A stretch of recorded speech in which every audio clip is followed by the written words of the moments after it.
Well, the time has come. I actually meant to try to start a couple minutes early, which I failed to do, because we're going to back up a little bit. As I said Sunday morning, we didn't get through the last lesson in John 6, and it's a significant enough section to go ahead and look at. Take a couple minutes tonight to look at the end of John 6. I guess it's verses 60 through 71. We looked at, the crowd was tested, their motive was tested. We saw that.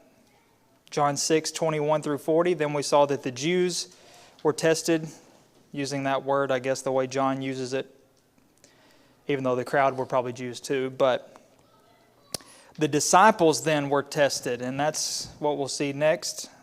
The Jews' understanding was tested. Then Jesus' disciples. Now, so remember, Jesus was saying some pretty heavy things, loaded things. I'm the bread of life. And then he said, if you don't, he said, whoever, unless you eat the flesh of the Son of Man and drink His blood, you have no life in you. And then He said, whoever feeds on my flesh. Okay? So, after He said these things and some more things, again He said, whoever feeds on my flesh and drinks my blood in verse 56. My flesh is true food, my blood is true drink. This is the bread that came down from heaven, not like the bread that the fathers ate and died. Whoever feeds on this bread will live forever. Now, one of the most shocking things about this is that we learn now that even just Jesus' disciples were a little thrown off by this. They were a little put off, maybe even. Not just thrown off, a little put off. They started to grumble. His disciples started to grumble. And they said, this is a hard saying. Who can listen to it? Who can listen to this? Who can understand this? Who can accept, who can receive this?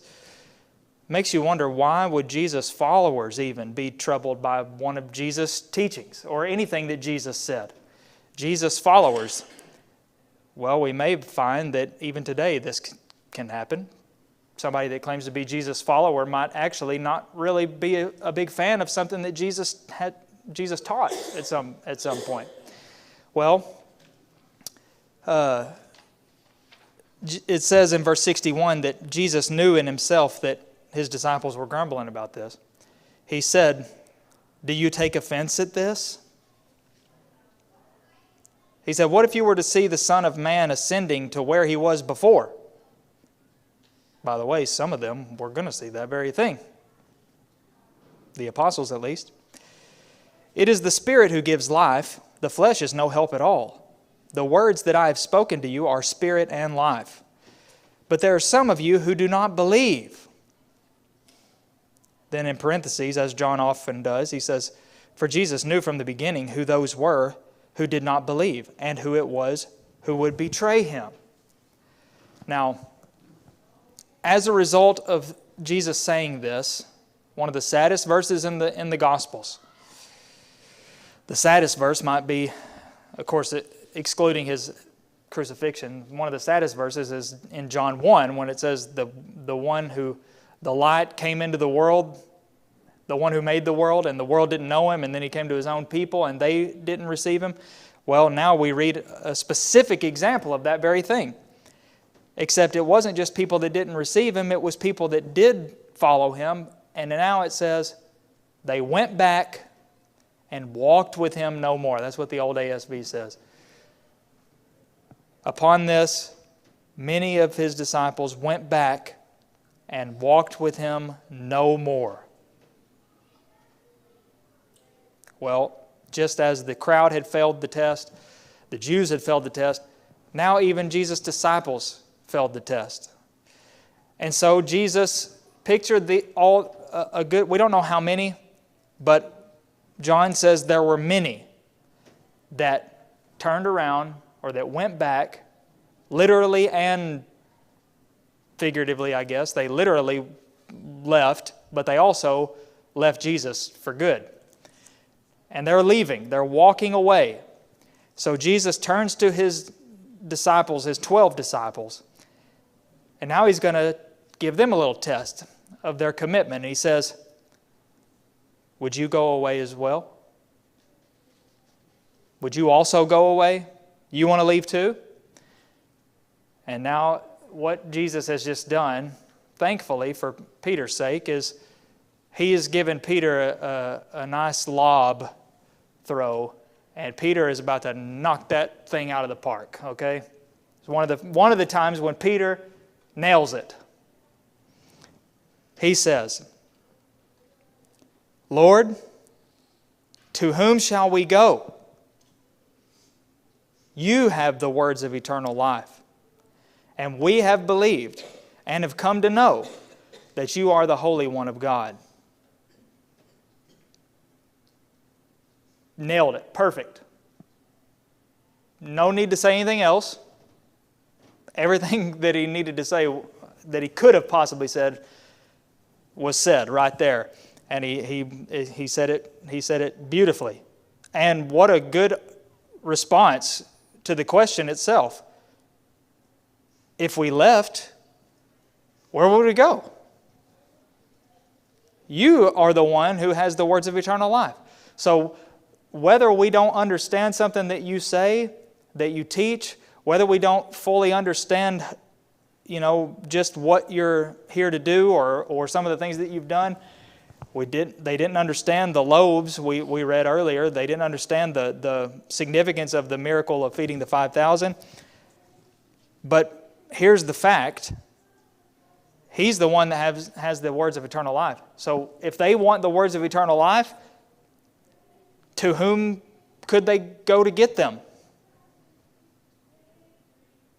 Who else? Where else could they get them?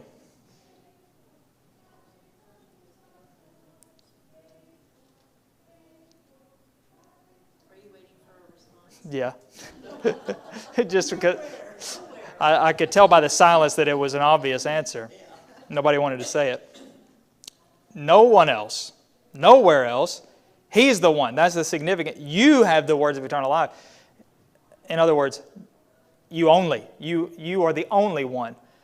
So, to whom would we go if we wanted to go? Even if we did want to go, there's nowhere else to go. We have believed. Remember, he just said, some of you don't believe. Peter said, we have believed and have come to know. Believed and have come to know that you are the Holy One of God. We believed it and we've come to know it. But even though we know it now, we still believe it. We still believe in it. Two different concepts there. So Jesus said, did I not choose you, the 12? Yet one of you, very interesting word Jesus uses here. One of you is a devil. Now, if you're very familiar with the Old King James Version, almost uniformly, if I'm not mistaken, the word demon is incorrectly translated devil. So if you have the Old King James Version, you'll read about devils often, but it should be translated demon. In this case, Jesus uses the word that is the devil, for the devil. And this is the only use of this word in the whole New Testament of somebody other than Satan, except for the times when it's used in a more figurative sense of a slanderer in 1 Timothy and in 2 Timothy, and then in Titus, Paul uses that word, diabolos, or some form of that word, to refer to somebody who shouldn't be a slanderer, because that's what the devil is, first and foremost, the accuser and slanderer. Other than those three instances, this is the only time when this word is used of someone other than the devil. And we know who he's talking about, the one of the 12 who is not of the same mind and heart as the other 12, or came to be of a different heart Judas. John tells us in the next verse. He spoke of Judas, the son of Simon Iscariot, for he, one of the 12, was going to betray him. Okay, so that's the end of that section, that chapter actually. So, such a good, just Jesus saying, just the picture is so vivid. Here's all these disciples walking away, and here's Jesus sitting with his 12. So many disciples left. You want to leave too? And Peter says, to whom shall we go? You have the words of eternal life. And the same is true today. All sorts of religions in the world, all sorts of brands of so-called Christianity in the world, but only Jesus and his true religion is somewhere that eternal life can be found. So if somebody wants to leave the church, they need to understand that they're forfeiting eternal life, because only eternal life can be found only in Christ. How was it that Judas was able to go out on the mission that they had just been on, where they went out by twos and to perform miracles? Because Jesus empowered him, I guess. I mean, we don't know exactly when Judas flipped, for lack of a better word. Some seem to think that John seemed to think that this moment was when Judas turned, or began to turn, was in this moment. Maybe he, according to that theory at least, maybe he did sort of have a mind like those ones that left, that were put off by what Jesus was teaching and doing and saying. Maybe Judas sort of shared their mentality, but obviously he kept it to himself. Or it may be that hadn't occurred yet and it didn't happen until later. But Judas was not antagonistic to Jesus before, or he wasn't defective when Jesus chose him and as an apostle. He later defected, and I'm personally of the view that even when he did what he did, he didn't really bear ill will towards Jesus, and that's why he so quickly snapped out of it. I think that he thought Jesus wouldn't be able to be taken, really, or wouldn't have let them take him. But he realized quickly that it wasn't working, it wasn't panning out the way he thought it would. But that's just my opinion. At any rate, he doesn't seem to be singled out as far as the apostles performing miracles on that limited commission. So I guess the only assumption is that he did do them, which would lead us to assume that Jesus didn't consider him unworthy of doing them. So, but he was empowered like the other 11. But Jesus knew that he was going to betray him, even at this point, if not sooner. Although this may be the first time that he just straight up said it so plainly. Okay, now we can dive into the next part. And if we're going to move away from John, we're going to be in Matthew 15 and Mark 7. They're the two parallel accounts in this section on traditions.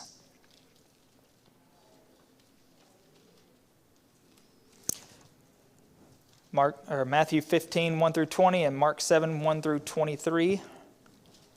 What is a tradition, do you think? Don't be afraid. Something that's passed, family traditions, passed from one generation to the next. Okay, that's usually how we use the word. Is it's something that has been practiced. It could be an annual thing. It could be a monthly thing. It could be something. It could be a kind of a sporadic thing, just a similar activity that's done over the course of time. And usually, from any present day, it spans back a pretty good while. several years or decades even maybe. Could be something that a family does. This is what we do every year, every summer, or every year on this day. So that's one aspect of a tradition. You think we have traditions in the church today? Are there traditions in the church?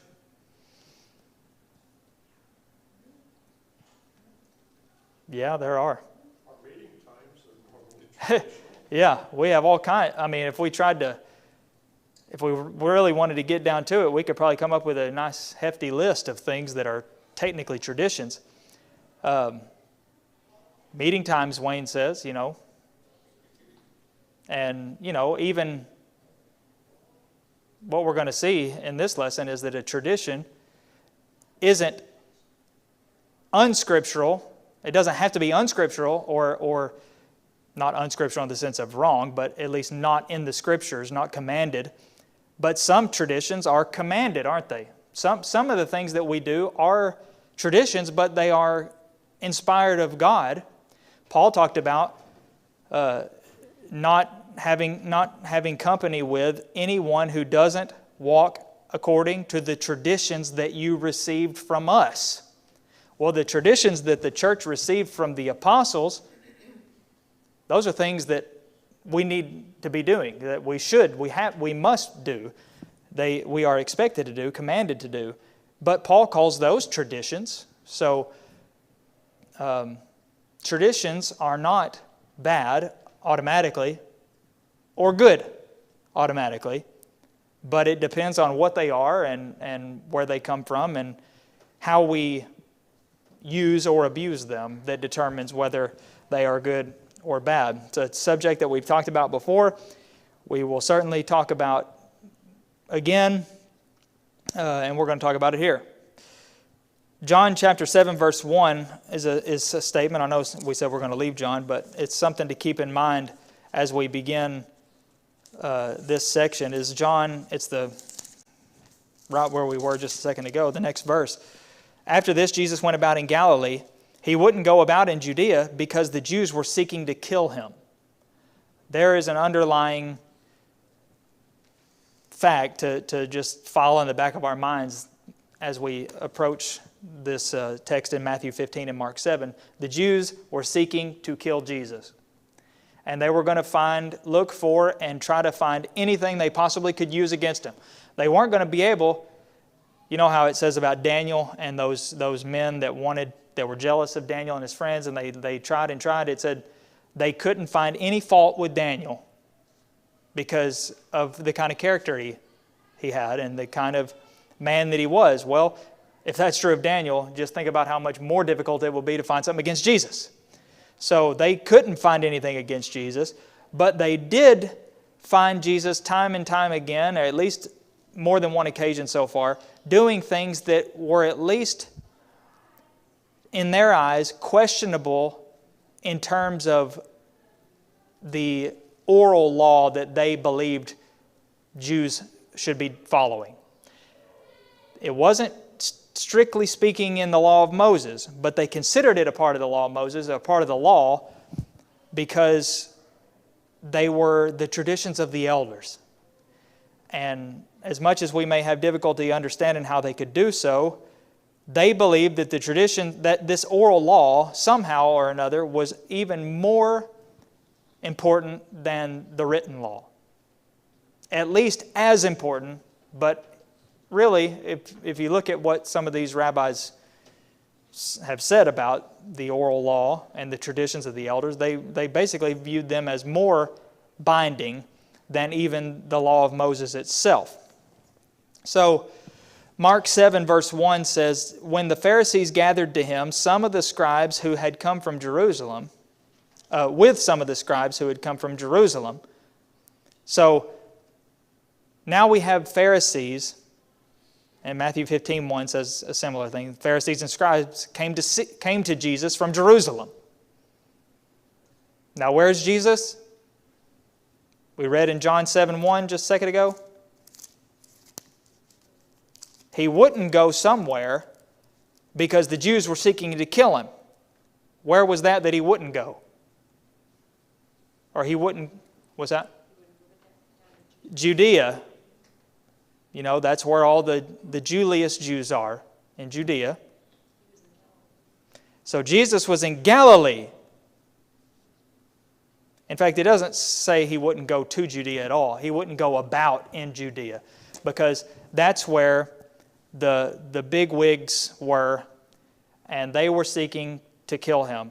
Well, now we read in Matthew 15 and Mark 7:1, Pharisees are going to come to him from Jerusalem, which is in Judea. And they hit him with something. They interrupt his teaching or whatever he was doing. Why do your disciples, I'll just read from Mark's account actually. It says, when the Pharisees gathered to him with some of the scribes who had come from Jerusalem, they saw that some of the disciples ate with hands that were defiled, that is, unwashed. And then Mark includes a very helpful little tidbit. Verses 3 and 4. For the Pharisees and all the Jews do not eat unless they wash their hands properly, holding to the tradition of the elders. And when they come from the marketplace, they do not eat unless they wash. And there were many other traditions that they observed, such as the washing of cups and pots and copper vessels and dining couches. Now, I don't see any reason to doubt that Mark himself put that in there. So I'm sure there's plenty of scholars that would say somebody added that. I don't really care. I don't see any reason to doubt that that's genuine from Mark. And it seems to be supported, or at least support the idea that Mark was writing to a non-Jewish audience. And so he explains Jewish customs and words and things like that. And here's another example. So they saw that some of the disciples ate with hands that were defiled. Now, whether they came upon Jesus and his disciples while they were eating a little something, or whether they were referring back to the miracle that Jesus had performed where he fed 5,000 people, and just, you know, to let you know, none of them were keeping the ritual hand-washing tradition when they were there in that desolate place washing or eating that meal